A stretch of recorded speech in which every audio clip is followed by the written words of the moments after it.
Share बाजारात गुंतवणुकीवर भरघोस फायदा मिळवून देण्याचे आमिष दाखवून सुमारे 1 कोटींची फसवणूक करण्यात आल्याच्या 2 स्वतंत्र घटना सांगली जिल्ह्यात उघडकीस आल्या आहेत। फसवणूक झालेल्यामध्ये एका वकील महिलेचाही समावेश आहे। मिरज शहर पोलीस ठाण्यात आरती होसपुरे यांनी कुलदीप काशीद व त्यांची पत्नी स्मिता काशीद या दोघांविरुद्ध 43,88,000ची फसवणूक केल्याची तक्रार दाखल केली आहे। काशीद यांनी KK consultancy stock market research and analysis या नावाची कंपनी काढून गुंतवणूकदारांना मासिक 7 ते 9% परतावा देण्याचे आमिष दाखवले।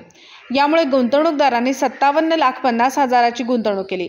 यापैकी परतावा म्हणून 13,61,000 रुपये परत मिळाले असले तरी उर्वरित रक्कम परत केली नाही म्हणून तक्रार दाखल करण्यात आली आहे। तर जतमध्ये सचिन ऐनापुरे यांनी कुणाल सिंग यांच्या विरुद्ध 50 लाखांची फसवणूक केल्याची तक्रार दाखल केली आहे। कुणाल सिंग याने डीमॅट खाते काढून ट्रेडिंग करून फायदा मिळवून देतो असे सांगून रक्कम उचलली, मात्र नफा तर मिळालाच नाही, उलट गुंतवणुकीची रक्कमही बुडीत गेली आणि कुणाल सिंग याने ट्रेडिंग केल्याबद्दल कमिशनपोटी सुमारे 8 लाख रुपये घेतले असे तक्रारीत म्हटले आहे।